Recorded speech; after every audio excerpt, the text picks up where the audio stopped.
Hi internet, my name's Lave, I watch Spectre and now I'm going to tell you lucky people what I thought about it. Yeah, James Bond is back and who doesn't love a good Bond film? And that's exactly what Spectre is, it's a good Bond film. Is it the best Bond film? No! I will say this, it's one of the better Bond films. Daniel Craig, still my favourite interpretation of Bond, and in this instalment he receives a cryptic message from his past which sends him on a mission to uncover a secret shady organisation called Spectre.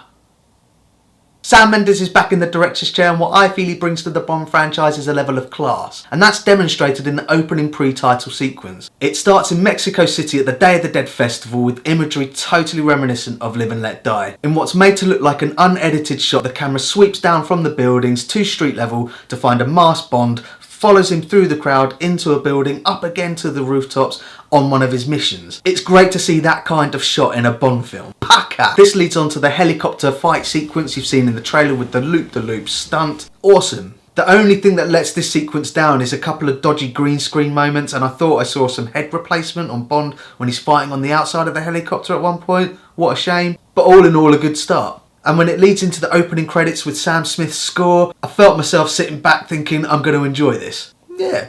Back in London, Bond gets interrogated by M, once again played by Ralph Fiennes, and it turns out he was in Mexico on a rogue mission. M's like, what are you doing, mate? 00 program's going down the shit. He's being put under pressure by this new guy called C, played by Andrew Scott. You might recognise him as Moriarty from Sherlock. He's there to take over or shut down the 00 program. So Bond enlists the help of Moneypenny and Q, once again played by Naomi Harris. Great. And Ben Whishaw, who absolutely kills it in this. Definitely one of the highlights of the film. From there, Bond goes everywhere, from Rome to Tangier to London and other places.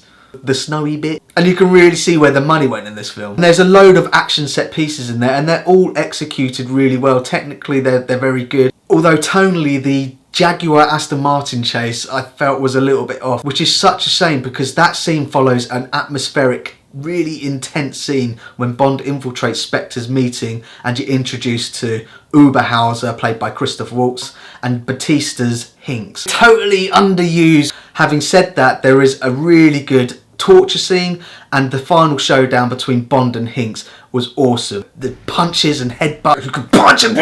Easily one of the best fight sequences I've seen in a while, and I really did think that Bond was going to lose that fight. Batista is awesome, he's completely unstoppable in that scene. And I've heard people comparing him to Oddjob. I thought of him more as a Jaws character. Speaking of Jaws, there's totally a reference to Jaws, not that Jaws, Spielberg's Jaws. I'm going to stop saying Jaws. Hit me up in the comments if you spotted it as well. So that just leaves the Bond girls, and Monica Bellucci is in it, but it really is just a cameo. And considering the 2.5 hour runtime, they really could have cut her scenes out. Her scene is really just a means to an end to get Bond from point A to point B. Lea Seydoux plays a character called Madeleine Swan. I thought she acted it well. I really liked her personality in the film, but I didn't buy the relationship that develops between her and Bond. She does the biggest U-turn. She gets all pissed with Bond and tells him how much she hates him. A day later, I love you.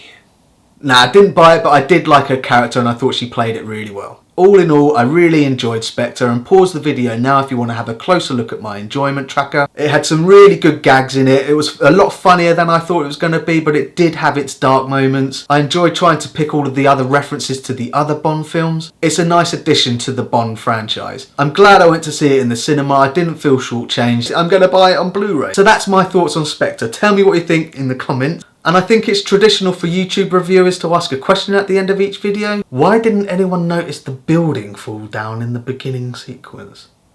No, my real question is, who do you think should direct the next Bond? I'm not saying anything revolutionary here, but I'd love to see Christopher Nolan direct. If not Christopher Nolan, someone like Danny Boyle. Keep it English. Either one of them got my vote. Anyway, thanks for watching.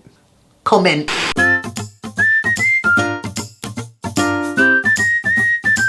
Subscribe.